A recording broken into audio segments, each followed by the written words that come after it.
Halo, halo. Apa kabar? Bung Rocky, kita keluar dulu lah ya dari tema-tema calon presiden karena banyak ada isu yang juga cukup serius dan berkaitan ini saya kira ini selalu inline dengan tema etika politik, etika kekuasaan yang selalu kita singgung di netizen sedang rame banget ini bongkar-bongkar fakta ini versi netizen ya bahwa anaknya Pak Yasona Lali itu ternyata terlibat dalam penguasaan bisnis-bisnis di lembaga pemasyarakatan. Dan kemarin kan kita dibuat kaget-kaget itu ada sipir di lembaga pemasyarakatan di Lampung yang juga flexing gitu, wah, pakai moge, pakai apa, dan kemudian belakangan hasilnya kata, oh itu motor pinjaman kok gitu, mogenya pinjaman gitu segala macam. Jadi gampang banget ini menyelesaikan itu. Tapi ini kasus serius karena munculnya itu kan kalau saya lihat dari pengakuan seorang artis ya, Tio Pakusadewo ini kan udah berapa kali dia masuk penjara karena kasus narkoba. Jadi ya ini true story, itu pengalaman dia gitu. Walaupun dia tidak menyebut siapa nama anak menteri yang terlibat dalam bisnis di LP, orang kemudian tiba-tiba kok menyasar ke anaknya Pak Yasona Lali gitu. Iya, ini Yasona Lali yang mana? Ini Yang tokoh aja, Yasona Lali. Yasona Lali kan kader PDIP, Menkumham. Oh, jadi itu masalahnya. Kalau kita polling, tiba-tiba Yasona Lali, ya orang nggak penting-penting amat. Tetapi Yasona Lali itu bukan lagi sosok nama, dia udah melekat di dalamnya orang Jokowi, melekat di dalamnya orangnya Mega, kan itu intinya kan. Jadi begitu isu itu muncul sedikit, begitu di polling mau faktual nggak faktual, netizen itu pasti terlibat anaknya. Karena udah ada pretext di kepala publik sekarang bahwa semua pejabat tinggi itu memanfaatkan jabatannya untuk keuntungan nepotisme. Jadi dalil itu yang ada di kepala kita. Yang sebetulnya juga dari awal ya Jokowi memperlihatkan hal yang sama bahwa anak-anak Pak Jokowi berbisnis tuh. Lalu orang anggap ya pasti itu karena kedudukan ayahnya tuh. Walaupun mungkin secara akuntan susah dibuktikan.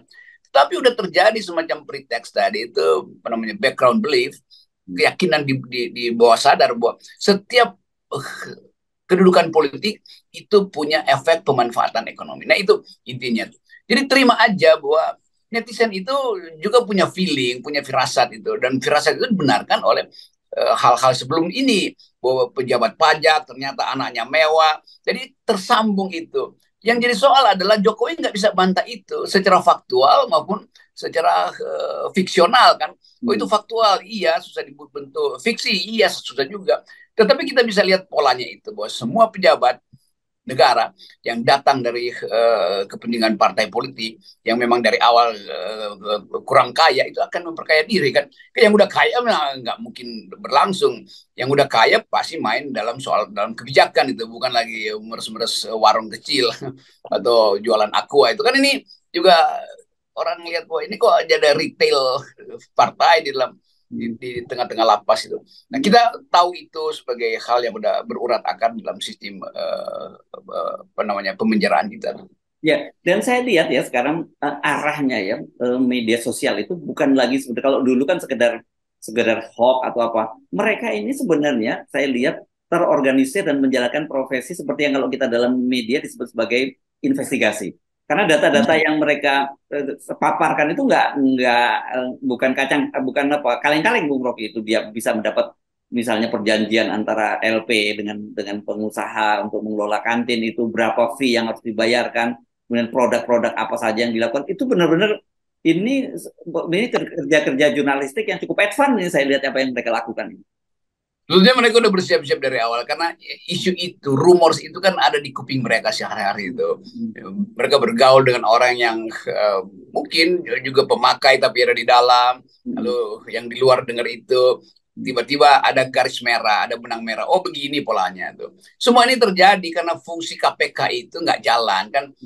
Itu sebetulnya. Jadi ketiadaan kapasitas KPK untuk memberi sinyal anti korupsi itu juga menyebabkan oke netizen ambil alih kan, bahkan Pak Firly dibongkar oleh netizen kan. Jadi kelihatannya betul the power of the netizen ini adalah arus sejarah tuh, dan kita senang sebetulnya bahwa semua orang akhirnya jadi kritis, semua orang lakukan semacam apa namanya meaningful involvement itu, keterlibatan yang bermakna, bukan sekedar ya ini kita bocorin, bukan, mereka tahu bahwa ini bagian dari kerusakan bangsa tuh. Jadi involvementnya ini yang mesti kita hargai, bahwa netizen akhirnya menemukan fungsi mereka yang sesungguhnya, yaitu mengawasi sekaligus meminta perhatian untuk dibuktikan secara hukum. Jadi ini adalah pengantar aja untuk pembuktian secara hukum.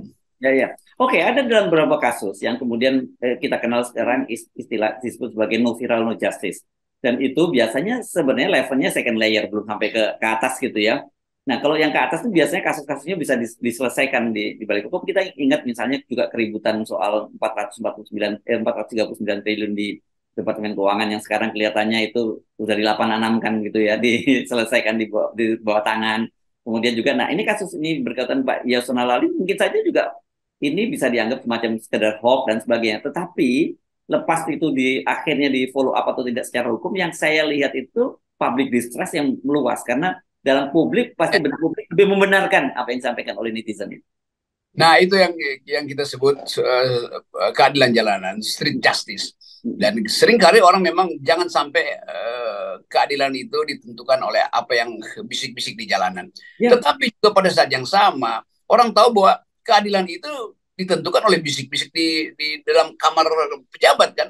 Jadi tetap itu berimbang tuh. Akhirnya orang merasa mending kita pro pada keadilan jalanan, bisik-bisik di jalanan daripada nunggu kepastian hukum dari ruang pengadilan. Jadi udah terbelah itu sebetulnya. Dan kita anggap bahwa memang dalam keadaan ketiadaan kepastian hukum, orang lebih percaya pada hasil investigasi netizen. Karena itu membuktikan banyak hal dan sudah terjadi dalam banyak hal. Tetap orang nunggu Harun Masiku ada di mana sih? Katanya ada di apa namanya, gedung KPK, lalu katanya ada di gedung PT IKA, lalu katanya ada di terlihat di satu kafe di Singapura atau Malaysia.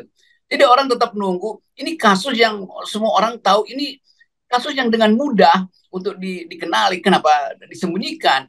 Karena itu orang mulai cicil dulu hal-hal semacam ini ya. Mungkin juga ada partai politik yang merasa kurang enak dengan keputusan pendaftaran partai, lalu mulai mempersoalkan ini, mumpung ada soal Lawli ya udah kita serbu aja langsung. Jadi semua keributan ini berlangsung karena ketertiban keadilan melalui regulasi yang masuk akal itu nggak dijalankan. Ya, ya. Dan apalagi dalam kasus lapas ini ya, udah menjadi rahasia umum ya. Tadi jelas itu mengutip pengakuan Tio Pak Kusadewo. Jadi itu adalah true story apa yang dialami. Dan kemudian juga kita melihat fakta-fakta, terutama yang menyangkut lapas yang untuk tahanan korupsi seperti di Sukamiskin. Banyak sekali skandal-skandal yang muncul di sana. Ya. Jadi itu yang membuat orang langsung percaya begitu ada pengungkapan fakta semacam itu. Misalnya orang bilangnya Tio Pak Kusadewo bohong. Kalau begitu, yang dia ucapkan itu dia alami apa nggak dialami? Dia nggak alami, loh dia ada di dalam gitu. Tinggal diusulkan yang mana yang dimaksud gitu. Jadi tetap itu ada kasus. Kalau apa namanya Sukamiskin udah terkenal lah, apa namanya pejabat-pejabat semua napi yang dihukum koruptor di situ, tiba-tiba punya akses keluar tuh. Tiba-tiba jadi seolah tokoh filantropis di luar. Jadi sebetulnya kita tahu seseorang yang udah dihukum korupsi itu, ya udah mentalnya memang ya gimana mau memperbaiki seorang yang bermental korupsi dari dalam pikirannya sendiri kan. Jadi itu yang sebetulnya harus kita pastikan bahwa ada hal-hal yang masuk akal kalau netizen mempersoalkan seseorang yang koruptor, itu pasti cacatnya seumur hidup, mau dipulihkan dengan cara apapun. Lain kalau orang seperti Jumhur, Syahgana Nainggolan masuk tahanan dihukum karena perjuangan buruh, karena perjuangan keadilan, itu beda. Etika kita beda, dan orang Indonesia tahu mana etika yang jujur, mana yang sekedar untuk memulihkan kembali nama baiknya. Padahal koruptor beda dengan pejuang rakyat. Ya. Sangat jauh itu. Ya, nah ini ya sebenarnya apa yang terjadi di semua sektor ini kan menunjukkan betul-betul yang tesis kita selama ini bahwa pembusukan itu terjadi sudah di seluruh sektor ya. Itu yang terjadi sekarang kan. Anda mau kemana saja itu seperti kata Pak Mahfud MD itu, Anda menengok kemana saja, mau menoleh kemana saja, Anda akan ketemu korupsi, dan itu betul gitu. Iya, demikian juga Pak Mahfud. Pak Mahfud menengok kemana aja, tertutup jalan politiknya tuh. Tidak tuntas untuk memberantas korupsi. Kira-kira begitu. Ya. Oke. Artinya ada orang yang mencoba berjuang seperti Pak Mahfud, katakanlah berjuang dalam. Akhirnya pun juga menemui jalan buntu kan kalau kita lihat sekarang ini kan gitu. Ya, mungkin itu refleksi bagus juga. Pak Mahfud sudah berupaya dan kita tahu bahwa upaya itu kan kalau terlalu jauh itu pasti terhalang tuh. Padahal sebetulnya upaya yang dari awal bersih harusnya dijalankan terus. Tapi udah itu bagian dari hal yang kita tahu kultur politik kita tetap diasuh oleh nepotisme tuh. Diasuh oleh feodalisme, diasuh oleh arogansi dan tukar tambah power. Jadi black market of justice, pasar gelap kekuasaan ini yang mengintai kita setiap saat termasuk dalam pasar gelap tukar tambah wapres segala macam. Jadi ini satu paket aja dan mental korup itu ada di segala bidang tuh. Ya, ya. Ngeri ya, Bung Rocky ya, kalau kita semakin mendalami isu ini ya, sebenarnya melihat apa yang terjadi pada bangsa ini. Ya betul dan kita ingin sebetulnya ada semacam percakapan nasional atau percakapan ya yang isinya soal etik. Kita bisa minta misalnya ya Pak Wiranto coba ngomonglah apa sebetulnya kasan kusuk Anda karena Anda ada di dalam kapasitas senior. Pak Firly Bahuri misalnya coba bicaralah sebagai seseorang yang toh masih punya harapan jadi semacam contoh karena bagaimanapun Anda tahu banyak kasus di KPK. Mungkin Anda bisa bikin refleksi. Siapa lagi tuh tokoh-tokoh ya tokoh-tokoh yang lagi kontroversial sekarang itu. Jadi kira-kira itu pesan ya pesan etis dari FNN.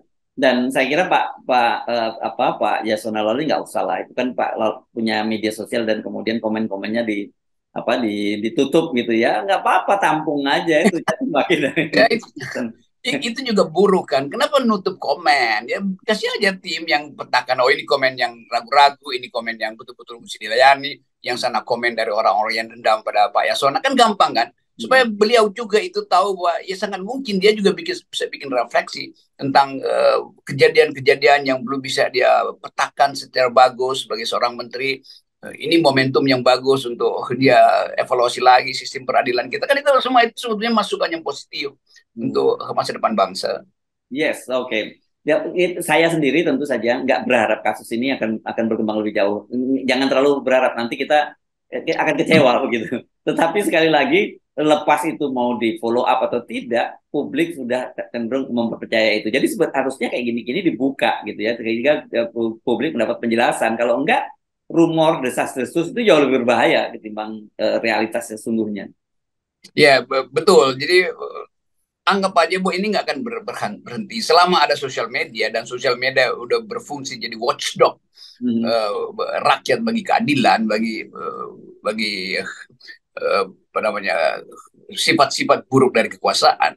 Kita harus percaya bahwa justru teman-teman media netizen ini yang punya kemampuan untuk membayangkan bahwa Indonesia bisa ditemukan kembali di dalam status yang berkeadilan. Kan itu cuman itu sebetulnya lesson learn-nya, Ya, ya. pelajaran moralnya. Saya itu tadinya ketika membaca itu tadi saya jadi berpikir, orang-orang Indonesia ini kok tahu aja peluang ya, bahwa bahkan sampai seperti di LP pun mereka tahu bisa bisnis kan. Jadi sebenarnya saya pikir sebenarnya jiwa entrepreneurnya dahsyat ya. Gitu. Nggak ada lagi rahasia. Lapas kita itu nggak ada rahasia. Begitu seorang tokoh keluar dari lapas, dia akan cerita bagaimana dia diperas di situ.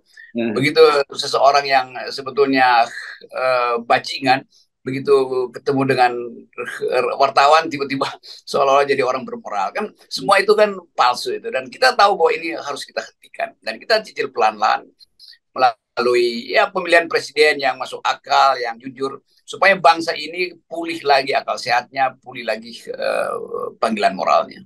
Jadi sebenarnya rasanya perubahan ini nggak mungkin ya kalau kita lakukan secara gradual dari bawah ya, Bung Rocky ya. Mesti dipegang kepalanya langsung ya, harus diubah itu ya, Bung Rocky, yang diganti itu ya. Ya ini tepat sekali nih. Harus nggak ada perubahan gradual yang memungkinkan kita berubah secara total. Mesti betul-betul radikal. Itu yang kita maksud perubahan yang radikal pada kualitas manusia, pada kualitas uh, regulasi dan semua itu yang mesti kita lakukan. Nah, persaingan itu harusnya menuju ke arah perubahan radikal tadi.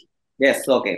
Baik, jadi kita sampai pada satu kesimpulan yang apa, sebenarnya dari semua carut marut ini, dari semua pembusukan terjadi itu, kuncinya itu dia itu. Memang tesisnya Cicero betul ya, ikan membusuk dari kepalanya gitu ya. Ya, karena itu jangan hafal-hafal nama-nama ikan tuh. Karena kalau kita hafal nama ikan busuk. Oke, baik, thank you. Oke, tetap 0%. Ya, ini 0% kepala yang bersih. Sip. Yeah.